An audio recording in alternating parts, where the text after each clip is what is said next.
ஹே movie lovers, இப்போ நம்ம பார்க்க போகிறது லாஸ்ட் ஆஃப் அஸோட கடைசி எபிசோட் தான் நம்ம பார்க்க போகிறோம். அது மட்டும் இல்லாமல் நீங்கள் இந்த எபிசோடை பார்த்து முடிக்கிறப்போ உங்களுக்கு தலை வெடிக்கிற அளவுக்கு ஒரு ட்விஸ்டோட தான் இந்த எபிசோடே முடிச்சிருப்பாங்க. அதனால கடைசி வரையும் ஸ்கிப் பண்ணாமல் பாருங்க, அப்போ தான் அந்த கதை உங்களுக்கு ஃபுல்லாக புரியும். வாங்க நம்ம வீடியோக்குள்ளே போகலாம்.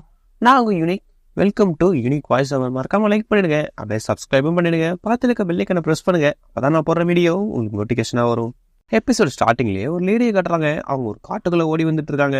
அதே நேரம் அவங்களும் ப்ரெக்னெண்ட்டாக இருக்கிற போல நமக்கு தெரியுது. அவங்க யாருக்கும் பயந்துதான் காட்டுலேருந்து வேகமாக அந்த இடத்துக்கு போகிறாங்கன்னு நமக்கு தெரியுது. அவங்க போகிற பிளேஸ் ஒரு காட்டுக்கு நடுவில் இருக்கிற ஒரு வீடு. அங்கே போய் கீழே டோரை லாக் பண்ணிட்டு கொஞ்சம் கொஞ்சமாக நடந்து உள்ளே போயிட்டே இருக்காங்க. அதே நேரம் அவங்களுக்கு ப்ரெக்னெண்ட்டாக இருந்ததுனால அவங்களுக்கு பெயின் வர ஆரம்பிச்சுன்னு சொல்லி தெரிஞ்சிருச்சு. அதனால ஸ்டெப் சரி இந்த இடத்த விட்டு நம்ம மேலே போகணும்னு சொல்லிட்டு பக்கத்தில் இருக்கிற ரூமில் போய் உட்காடுறாங்க. இவங்களுக்கு ப்ரெக்னன்சி வந்துருச்சுன்னு சொல்லிட்டு தெரிஞ்சிருச்சு. அதனால அவங்க அந்த ரூம்லேயே இருக்காங்க.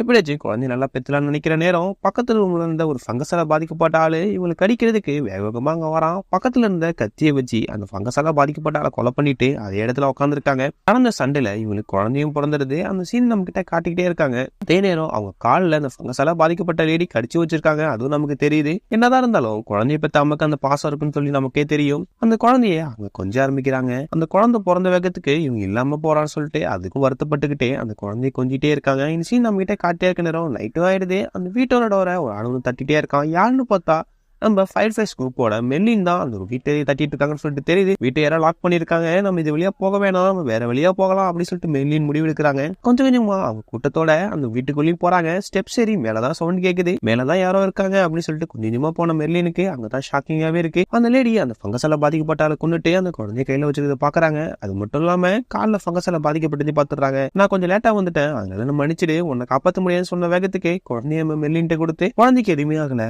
குழந்தைய நீ பாத்துக்கோ, அந்த கத்தி தான் சொல்லி கொடுக்குறாங்க. இந்த கத்தியை பார்த்தோன்னே தெரியும் இந்த குழந்தை யாருன்னு சொல்லிட்டு மெர்லின் என்ன சொல்றாங்க, நீனுவான்னு சொல்றாங்க. இல்ல நான் அந்த குழந்தைய நீ பாத்துக்கோ, உன்னாலதான் அந்த குழந்தைய பாத்துக்க முடியும், என்னால இந்த இடத்த விட்டு வர முடியாது, நீனே பாத்துக்கோன்னு சொல்லி அவங்க சொல்றாங்க. இவங்க யாருன்னு தெரியுதா, நம்ம எலியோட அம்மாவா தான் இருக்காங்க. எலி பிறந்ததான் நம்ம இந்த விஷயமாவே காட்டுறாங்க. குழந்தைய தூக்கிட்டு மெர்லின் வெளில வராங்க. கூட ஒரு ஆளுகிட்ட குழந்தைய கொடுத்துட்டு காதை பொத்திக்கன்னு சொல்லிட்டு வேகமா உள்ள போயிட்டு அந்த லேடியை கையில வச்சு இந்த கண்ணலை கொலை பண்ணிட்டு வெளில வந்துடுறாங்க. அந்த குழந்தை அந்த சத்தத்தை கேட்டு அழ ஆரம்பிக்குது. நம்ம மெர்லின் அந்த குழந்தைய வாங்கிக்கிறாங்க. இது எல்லாமே ஒரு மாண்டேஜா நம்ம கிட்ட காட்டுற நேரம். அப்படியே நம்ம எலியும் காட்டுறாங்க. அவங்க ஒரு காருக்கு பின்னாடி உட்காந்துருக்காங்க.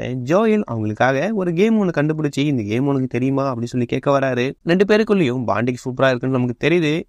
அதே நேரம் வா கிளம்பலாம், நம்ம வந்த இடம் இங்கதான் இருக்கு, கிட்ட போய் ஆகணும் அப்படின்னு சொல்லி நம்ம ஜோயலும் சொல்றாங்க. ஹெலி அதை கேட்டுட்டு அந்த இடத்த விட்டு நடந்து போயிட்டு இருக்க நேரம் நம்ம ஹெலி பாக்குறாங்க. ஜோயல் அவருக்கு பிடிச்சது எல்லாத்தையும் செய்யறாங்க. இந்த சீனை ஒண்ணுன்னா காட்டிக்கிட்டு கிட்டார் இருக்கு, நான் உனக்கு கிட்டார் சொல்லி தர கத்து தரேன்னு சொல்றாங்க. ஆனா நம்ம ஹெலி மைண்ட்ல ஏதோ ஒன்று இருக்கு, ஆனா வெளில தெரியாம நானும் கத்துக்கிறேன் அப்படின்னு சொல்லிட்டு அந்த ஹாஸ்பிட்டல் நோக்கி போற சீனை நம்ம கிட்ட கொஞ்சம் கொஞ்சமா காட்டிட்டே இருக்காங்க. ரெண்டு பேருமே நல்லா பேசிக்க ஆரம்பிக்கிறாங்க. ரெண்டு பேரும் பேசிக்கிட்டு அந்த நகரத்துக்குள்ளேயும் கொஞ்சம் கொஞ்சமா உள்ள போற சீனை நம்ம கிட்ட காட்டிக்கிட்டே இருக்காங்க. இப்ப நம்ம என்ன பண்ண போறோம் அப்படின்னு தெரியுமான்னு கேட்கிறப்போ நம்ம ஹெலி என்ன சொல்றாங்கன்னா, இது போல இங்க இருக்கிற பில்டிங் மேல ஏற போறோம், மேலே ஏறி சுத்தி என்ன இருக்குன்னு பார்த்துட்டு கொஞ்சம் கொஞ்சமா மூவ் பண்ண தானே போறோம் அப்படின்னு சொல்லி நம்ம ஹெலி சொல்றாங்க. ஜோயில் என்ன சொல்றானா, இங்க நான் கொஞ்சம் டைனமைட் பார்த்தேன், அதனால இந்த பில்டிங்கை தகர்த்துட்டு போலான்னு பார்த்தா சொல்லிட்டு காமெடி பண்றாரு. இருந்தாலும் நம்ம ஹெலி சொன்னதையே அவரும் சொல்றாரு. இது போல இந்த பில்டிங் மேல போவோம், சுத்தி பார்த்துட்டு என்ன இருக்குன்னு சொல்லிட்டு அடுத்தது நம்ம என்ன பண்ணலாம்னு யோசிக்கலாம்னு சொல்றாரு. அதுக்கப்புறம் ரெண்டு பேருமே பில்டிங் உள்ள போறதை நம்ம கிட்ட காட்டுறாங்க. எல்லா வழியுமே இடிஞ்சிருக்கு, ஸ்டெப்ஸே இல்லைன்னு சொல்லி தெரியுது. அதுக்கப்புறம் என்னதான் வழி அப்படின்னு சொல்லிட்டு தேடுறப்பதான் தெரியுது நம்ம ஹெலி அங்கிருந்து ஒரு பேப்பரை ஊத்தி பார்த்துட்டு இருக்காங்க.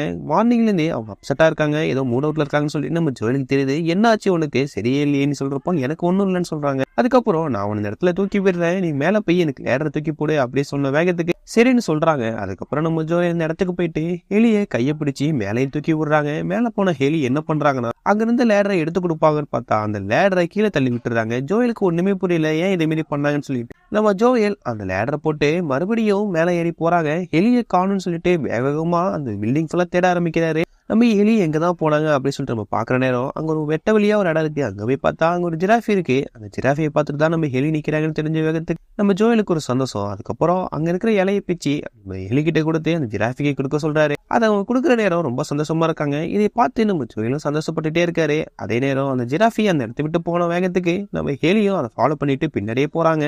அங்க போய் பார்த்தா நிறைய ஜிராஃபி இருக்கு. அது எல்லாத்தையுமே அருமையான காட்சின்னு சொல்லிட்டு ரெண்டு பேரும் வேடிக்கை பாக்குறாங்க. அப்ப நம்ம ஜோயல் சொல்றாரு, இது போல இங்கதான் ஹாஸ்பிட்டல் இருக்குன்னு எனக்கு தெரியும், ஆனா எந்த இடத்துல இருக்குன்னு எனக்கு தெரியல, முடிஞ்ச வரையும் நான் உன்னை சேர்த்துடுறேன், அங்க எதுவும் நல்லதா இருக்கணும், கெட்ட விஷயம் எதுவும் இருக்கக்கூடாது அப்படி சொல்லி நம்ம ஜோயல் சொல்றாரு. ஹெலி எல்லாத்தையும் கேட்டுட்டு நம்ம போயிடுவோம், நாம இதுவரை எல்லாத்தையும் தாண்டி வந்திருக்கோம், நம்ம இதையும் தாண்டி அந்த ஹாஸ்பிட்டலுக்கு போயிடுவோம் அப்படி சொல்லி நம்ம ஹெலி சொல்றாங்க. ஜோயல் இதை கேட்டு சரி நம்ம போகலாம் அப்படி சொல்லிட்டு முடிவு எடுத்துறாரு.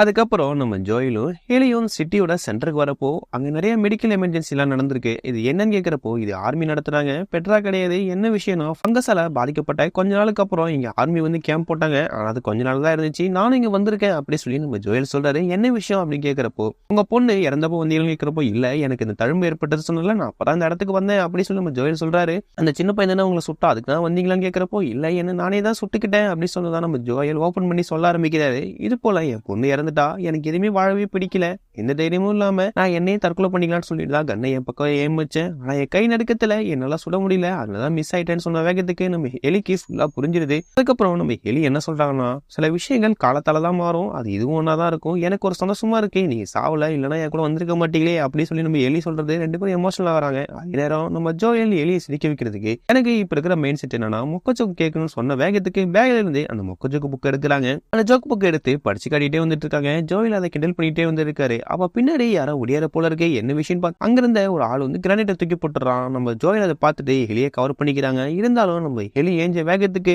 ஜோயல் ஏஞ்சி ஹெலி என்னாச்சுன்னு கேட்கிற வேகத்துக்கு பின்னாடி இருந்து வந்த ஆளு ஜோயலோட தலையிலேயே கண்ணால அடிச்சு அவர் மயக்கம் போட வச்சிடறாங்க. ஜோயல் கண்ணு முழிச்சு பாக்குறப்போ அவர் ஹாஸ்பிட்டல் இருக்காரு. பக்கத்துல ஃபயர் ஃபைட் சிம்பிளை பார்த்தது தெரியுது. மெர்லின் தான் இது போல பண்ணிருப்பாங்கன்னு. என்னாச்சு எதுக்கு என்ன இது மாதிரி பண்ணி நிற்கிறப்போ நான் வேற யாரோ வராங்கன்னு சொல்லிட்டு தான் அட்டாக் பண்ணோம், நீங்க எனக்கு தெரியாது, நாங்களே இப்பதான் வந்து நீங்களும் சரியா அந்த பொண்ணை கூட்டிட்டு இந்த இடத்துக்கு வந்துட்டீங்கன்னு சொல்லி மெர்லின் ஜோயல்கிட்ட சொல்றாங்க. அந்த பொண்ணு எங்கன்னு கேட்கிறப்போ அந்த பொண்ணை ஆபரேஷன் தியேட்டர்ல வச்சிருக்கோன்னு சொன்ன வேகத்துக்கு ஜோயலுக்கு ஒண்ணுமே புரியல, என்ன விஷயம் சொல்லுங்கன்னு சொல்லி சொல்றாரு. அப்பதான் மெர்லின் ஓப்பன் ஆகி சொல்ல ஆரம்பிக்கிறாங்க. இது போல அந்த பொண்ணு ஃபங்கஸ்ல கைப்பட்டாலும் அந்த பொண்ணுக்கு எதுவுமே ஆகல, அதனால அந்த பொண்ணு ஆராய்ச்சி பண்ணி அதுக்கான மருந்து கண்டுபிடிக்க போறோம் அப்படி சொன்ன வேகத்துக்கு சரி அந்த பொண்ணு உயிரோட தானே இருக்காங்க, நான் பார்க்கணும்னு சொன்ன வேகத்துக்கு இல்ல அந்த பொண்ணு கையில் அடிப்பட்டலாம், அவங்க மூளையில தான் அது நடக்குது, அந்த மூலையில் நடக்கிற ஃபங்க்ஷனை தான் கண்டுபிடிச்சி மருந்து கண்டுபிடிக்க போறோம் சொன்ன வேகத்துக்கு இதனால அந்த பொண்ணு இறந்துருவாங்கன்னு சொல்றப்போ இந்த உலகத்தை காப்பாத்துறதுக்கு அந்த பொண்ணு இறந்தா பரவாயில்ல மெர்லின் சொன்ன வேகத்துக்கு ஜோயலுக்கு கோவம் வந்துருது.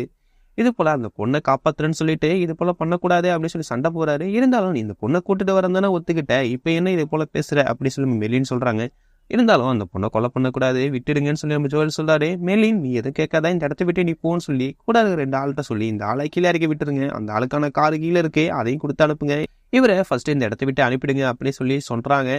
அந்த 2 ஆளும் நம்ம ஜோயலை கூட்டுக்கிட்டே அந்த பில்டிங்கை விட்டு கீழே போறாங்க. ஜோயல் யோசிச்சிட்டே வராது என்னதான் ஆச்சு எதுக்கு இது போல பண்றாங்கன்னு சொல்லிட்டு படிக்கட்டுல வந்துட்டு இருக்க நம்ம ஜோயலுக்கு என்ன யோசிச்சாருன்னு தெரியல. அந்த 2 பேருமே அட்டாக் பண்ண ஆரம்பிச்சாரு. 2 பேரையும் அங்கேயே கொலை பண்ணிட்டு நம்ம ஹெலியோட கத்தி எடுத்துக்கிட்டு அங்க இருந்த ஒருத்தர் கண்ணையும் எடுத்துக்கிட்டு மேல வந்து ஹெலியை காப்பாத்த வேகமா மேல வராரு. நம்ம ஜோயல் மேல வந்து கண்ணை படுற எல்லாருமே கொலை பண்றாரு. அந்த ஃபயர் ஃபைஸ் கூட்டத்தையே முள்ளா முடிச்சிடாரு. அது மட்டும் இல்லாம அவர் கரெக்டா 6-4 போறாரு. ஏன்னா அங்கதான் சர்ஜரி இருக்கு, சர்ஜரி நடக்கிற இடத்துக்கு போயிடுறாங்க. அங்க டாக்டர் ஆபரேஷன் பண்றதுக்கு எல்லாத்தையும் ரெடி பண்ணி இருக்க நேரம் நம்ம ஜோயல் உள்ள போயிறாரு. அந்த பொண்ணை பார்த்த வேகத்துக்கு எதுவும் பண்ணக்கூடாதுன்னு சொல்றாரு. டாக்டர் நீ யாரு வெளில போன்னு சொன்ன வேகத்துக்கு டாக்டரை சுட்டுறாரு.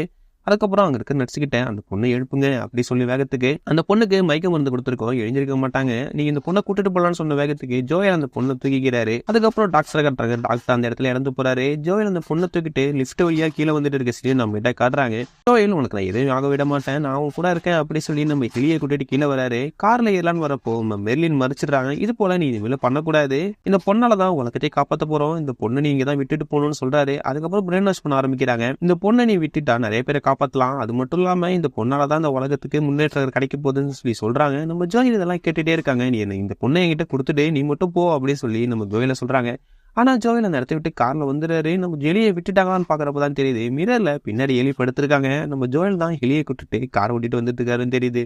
நான் எப்படி இங்க வந்தேன்னு கேட்கிறப்போ நம்ம உனக்கான டெஸ்ட் முடிஞ்சிருச்சு, நம்ம கார் எடுத்துட்டு வந்துட்டு இருக்கோம், டெஸ்ட்டுக்கான ரிசல்ட்டை மெர்லின் சொல்லுவாங்கன்னு சொன்ன வேகத்தான் தெரியுது.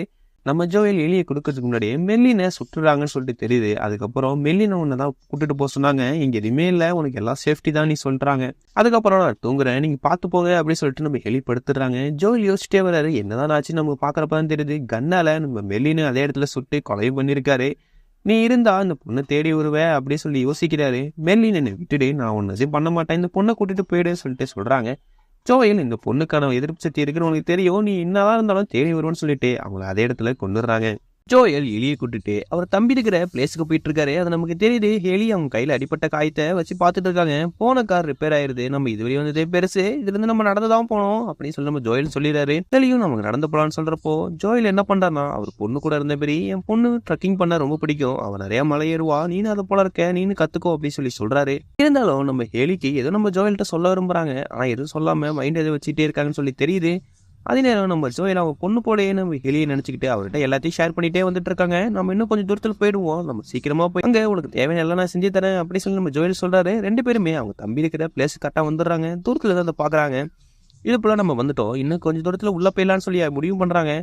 அப்போ நம்ம ஹெலி என்ன சொல்றாங்கன்னா, ஜோயலை நிறுத்தி யாரையும் கொண்டதில்லன்னு உங்ககிட்ட சொன்னேன், ஆனா நான் ஒரு இடம் கொண்டிருக்கேன், என்னோட ஃப்ரெண்டும் நானும் தான் போனோம். அந்த மாலுக்குள்ள போனப்ப 2 பேருமே ஃபங்கஸால பாதிக்கப்பட்டோம், 2 பேருமே ஒன்னா இருந்தோம், இருந்தாலும் அவளதான் நான் ஃபர்ஸ்ட் கொன்னேன் அப்படின்னு சொல்லி நம்ம ஹெலி சொல்றாங்க. நேரம் மெல்லினே நீ என்ன பண்ணி நிற்கிறப்போ மெல்லின் இல்ல உனக்கு எல்லாமே சரியில்லைன்னு சொல்லிட்டாங்க, அதனால அனுப்பிச்சிட்டோம் தான் சொல்றாங்க. நான் நம்பணும், நீங்க என் மேல ப்ராமிஸ் பண்ணுங்க அப்படின்னு சொல்லி நம்ம எலி சொல்றானே. ஜோயல் யோசிக்காமலே ப்ராமிஸா மெல்லின் ஒன்னு எதுவுமே சொல்லலன்னு சொல்லிடுறாங்க.